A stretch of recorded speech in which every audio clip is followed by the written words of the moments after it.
envied lifestyle. It is the central attraction for the state's $50 billion a year travel and tourism industry.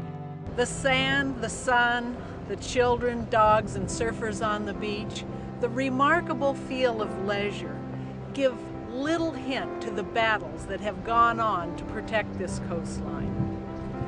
One reason is because, as rich as California is in wide sandy beaches and mild climate, it is also rich in coastal oil reserves, especially here along the Santa Barbara Channel.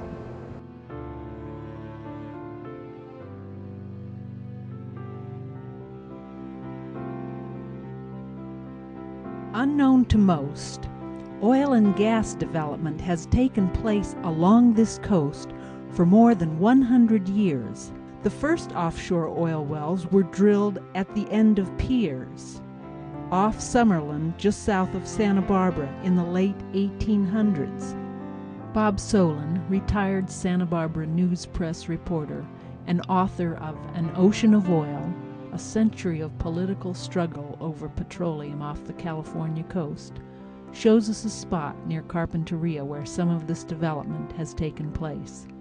The industry went offshore in 1896 when they put drilling rigs on the end of lumber piers off Summerlin and Carpinteria. Those were the first offshore oil wells in the world. And from the very day, and I mean from the very day in terms of 24 hours, the protest has been uninterrupted. The industry was a mess. They put rigs on these wooden piers, and the wooden piers weren't built for that, and the industry didn't much care as long as they could get some oil up. It was a mess, and it continued to be down through the years. There was no regulation of offshore oil drilling because there was no offshore oil drilling until that time. And since then, the public agencies, state and federal, have been trying to keep up with an oil industry that comes up with something new every year. Then you've got to have a new regulation for it. But it never caught up. And from that day on, Santa Barbara coastal residents were up in arms against the oil industry.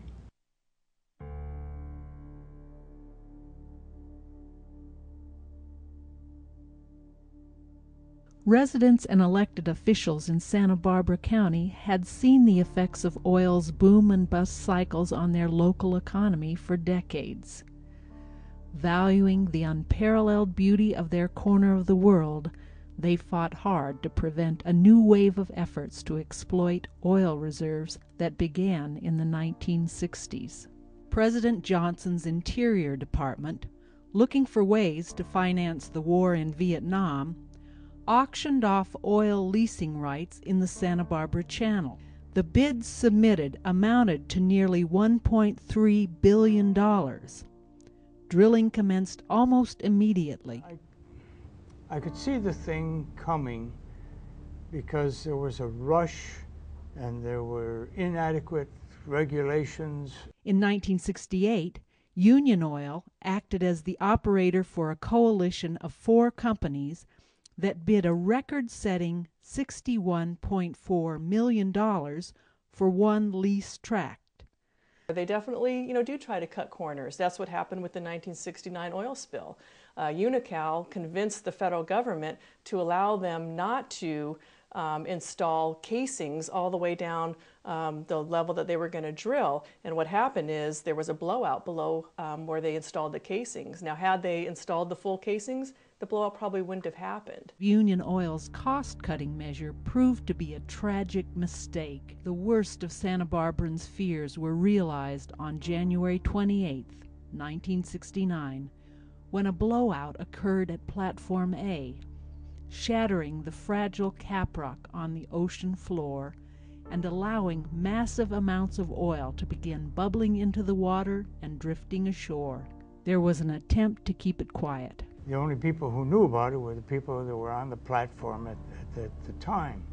The next day, no one ashore had yet been informed when Bob Solon received a phone call at his desk at the Santa Barbara News-Press. Late in the morning, we got a call, and it was a male voice. It said, "The ocean is boiling around platform A." And I started to ask questions, and this person said, "The ocean is boiling around platform A, goodbye." And I don't know to this day who that person was. We woke up that morning and it smelled like tar, and went outside. I thought someone perhaps was tarring the road, but they weren't, and soon enough neighbors started to gather also and ask what was going on, and someone tuned in to the local radio news and discovered there'd been an oil spill down at the beach. So we all went down there like lemmings. The community just started pouring out onto the beach, and what we found was shocking. The oil kept coming. It was very heavy, black. In time, the water was all black. The ocean was dead. It was an incredible sight. Mr. Sathry, here we are at Santa Barbara's once beautiful harbor. How serious is the oil situation? It has really deteriorated. It's a bad situation. It's a complete mess throughout the marinas, and has affected every boat in the harbor. How bad is it, Mr. Sathry, as far as facilities at the harbor here and the yachts that are tied up in the other watercraft? Well, every one of them have been affected. They've all got oil on them. They all need to be cleaned, and there's some paint damage. All of our marinas, the facilities themselves, are coated with this thick, oozy oil, and it's going to take a long time to mess up. You think the harbor will ever get back to its original state? Oh, I'm sure that it will be cleaned up eventually. Of course, they've got to stop that oil flow out there at the wells before there's much that can be done here. The event ruptured the bottom of the ocean, what we call the cap rock, which was very fragile. And that's when the oil and the gas escaped. And how do you control anything like that?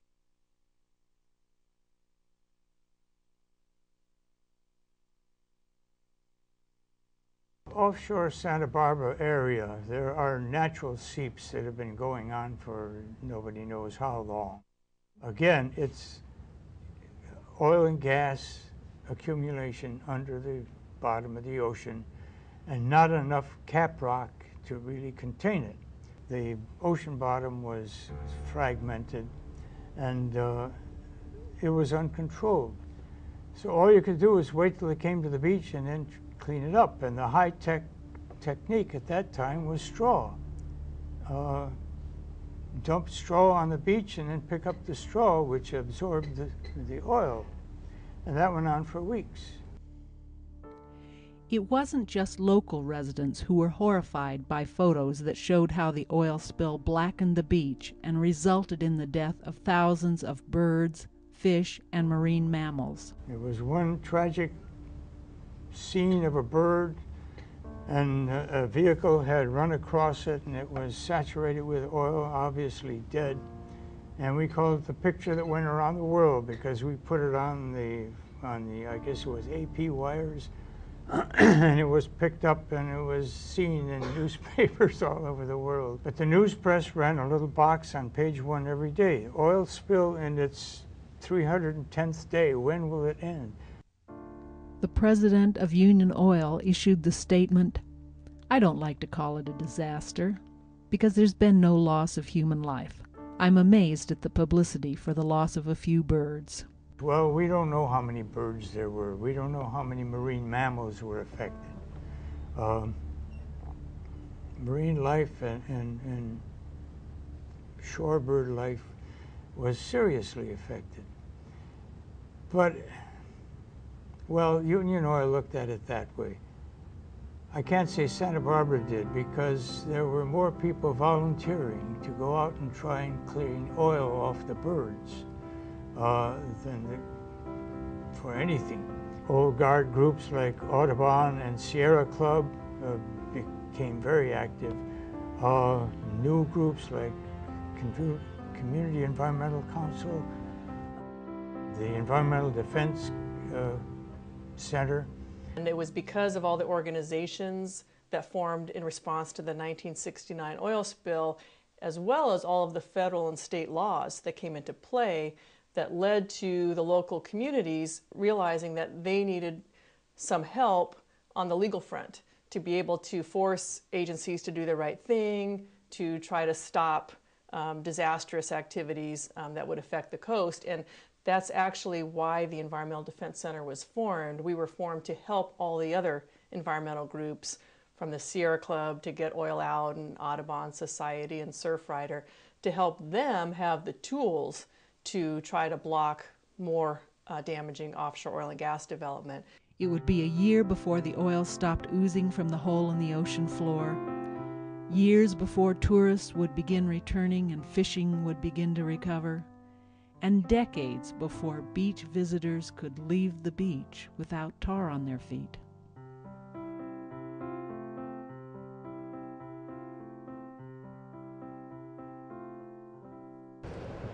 What no one would have expected was that the positive effects of the oil spill would last longer than the negative. It was called the environmental shot heard round the world because we suddenly became aware of the perils to our environment by these kinds of things.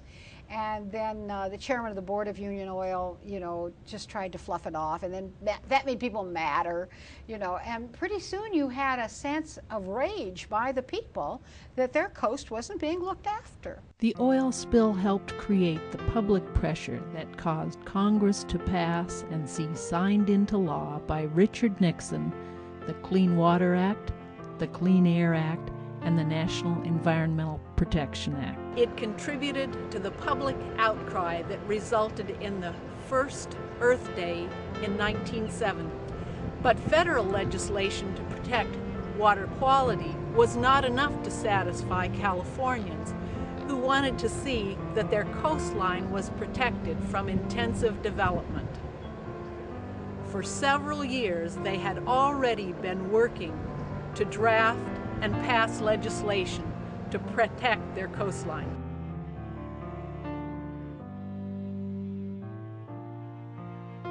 Virtually every bit of beach had plans for it, and developers wanted to have Miami Beach as the example, and what was being brought to city councils was, we can make this just like Miami Beach. We tried a bill both starting on the Senate side and the Assembly side, and the Coastal Alliance made it clear that if these bills failed, they would go to the initiative. So since we couldn't get a bill through, the Senate bill died, the Assembly bill made it over to the Senate, but we couldn't get it out there, and then we were way ahead until the last few weeks. Fortunately, we had a celebration that November in 1972, and the measure passed with 55% of the vote, so we weren't at all sure what the outcome would be. And many people worked very, very hard to make that happen.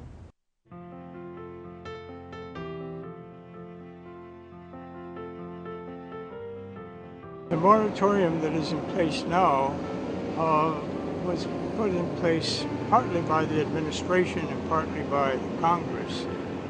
And it was interesting that the people who enacted the first moratorium, there were state and federal ones, were not all liberal legislators, but the public response, the public opposition to oil development offshore was so strong that not even conservative legislators could resist it. And that's how the moratoriums first came into being. Now there are, and that was quite some time ago, shortly after 1970. Though oil platforms built in the 60s continue to pump oil from beneath the Santa Barbara Channel, as well as in other locations along the California coast, the Coastal Act and the Coastal Commission have helped stave off further development of offshore oil and gas leases.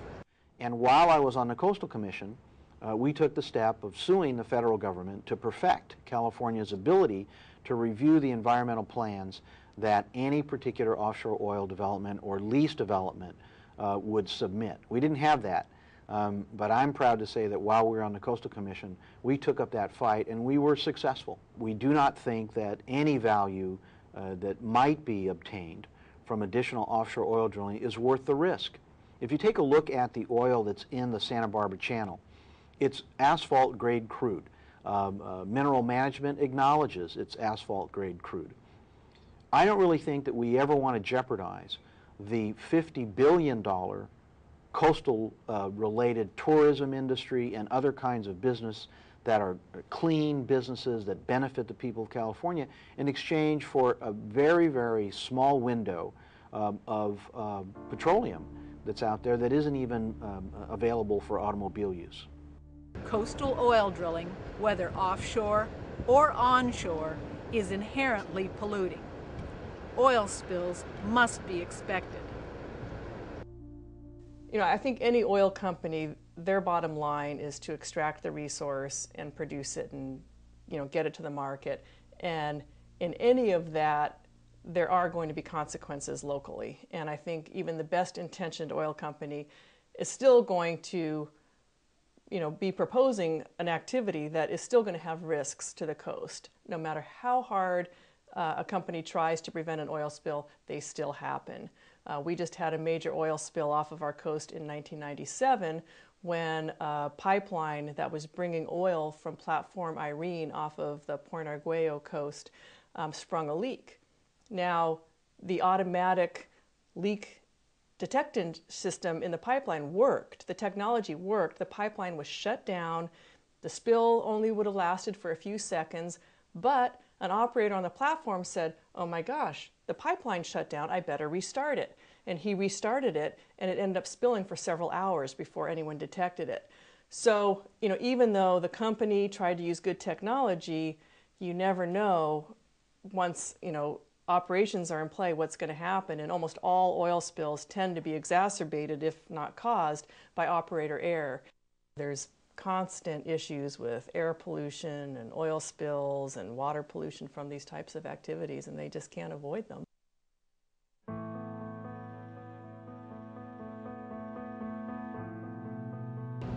Residents of Oxnard and Port Hueneme, at the opposite end of the Santa Barbara Channel, have made repeated attempts to prevent gas-related projects.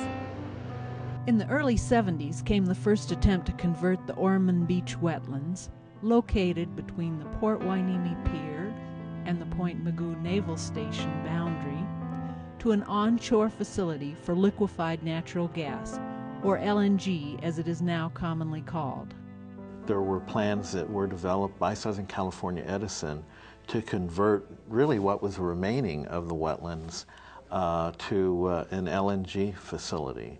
And so that was one of the first real big environmental battles in Ventura County as people saw the environmental impact report, which was one of the first done after the California Environmental Quality Act was passed. And it identified that should there be a problem, that there was a safety hazard that could result in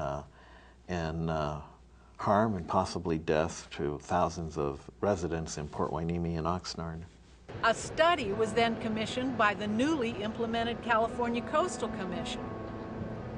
The study found that the only safe place for an onshore LNG facility would be at Point Conception, where there was no population center. As a result, a proposal for an LNG facility at Point Conception was rapidly forthcoming. The lawsuit that ensued brought together an unusual group of plaintiffs. My group, which at that time was Friends of the Earth, that was an opponent, and as was Hollister Ranch, which was whose land would be taken, and because it was a Native American graveyard, AIM was involved. One of our very first cases in the late 70s involved opposing a proposed liquefied natural gas project offshore Point Conception. Our client was the Chumash Nation up in Santa Barbara County. At that time, we were told we had a huge natural gas crisis in California. If we didn't bring in natural gas from overseas, what were we going to do? The lights were going to go out. When the court ruled in favor of the defendants, it looked as though the LNG facility would be built. Then a drop in the price of natural gas made the project economically unfeasible. And thus, the first phase of West Coast LNG facility planning ended. In 2002, a surprisingly swift chain of events decided the fate of a second onshore LNG proposal, again planned for Ormond Beach. Fortunately, a first right of refusal clause resulted in the purchase by the state of California of the first major parcel of land at Ormond Beach. We have ended up being the custodians of some wetland mitigation funds from San Onofre, in fact. And early on, Southern California Edison had asked us if we would like to have a large chunk of Ormond Beach for restoration as a settlement. And there were a lot of reasons, mostly having to do with liability for a lot of waste problems that are up there that led us not to do that. But we did maintain right of first refusal, and so we got a phone call saying, well, the time has come, and someone's looking to buy this land. And I said, gee, who is that? And I said, well, it's Occidental that wants to put an LNG facility there. And so we said, well, that sounds like we better step up. And I should say also, we were just came up with a third of the price, $9.7 million, and we came up a little over $3 million. And the Coastal Conservancy put together the rest of that, so it wasn't us by ourselves. And thus, the second phase of LNG planning at Ormond Beach ended. The 2-mile stretch called Ormond Beach is home to 9 protected species, and its natural sand dunes have been one of the few public places in Southern California where the endangered California least tern and the threatened western snowy plover have been able to successfully nest in the past 10 years. Ormond Beach activists had barely managed to fight off a proposal for a vehicle processing plant on adjacent land when the first of 3 proposals for offshore LNG facilities was filed in the summer of 2003. At the time this documentary is being finished, no LNG facilities have been permitted for California. And the citizens of California are poised to fight the permitting in court if it should occur. Oil and gas issues are only one set of challenges facing the California coast today. Other issues include beach erosion, so-called armoring of the coast, and potential development of some of the few large remaining tracts of oceanfront property, including Hearst Ranch and the Gaviota Coast. The success of coastal protection over the past 35 years shows in what you don't see along the coast. There are still wetlands where marinas were planned, and there's open space where high-rise hotels would have been built. There are gates and signs in the middle of Malibu to provide access to the beach. That coastline is precious. We have 1,100 miles of California coastline. Over 80% of California's population lives within an hour of the beach. That's a public resource. It belongs to every Californian. They have a right to have access to it. They have a right to enjoy it.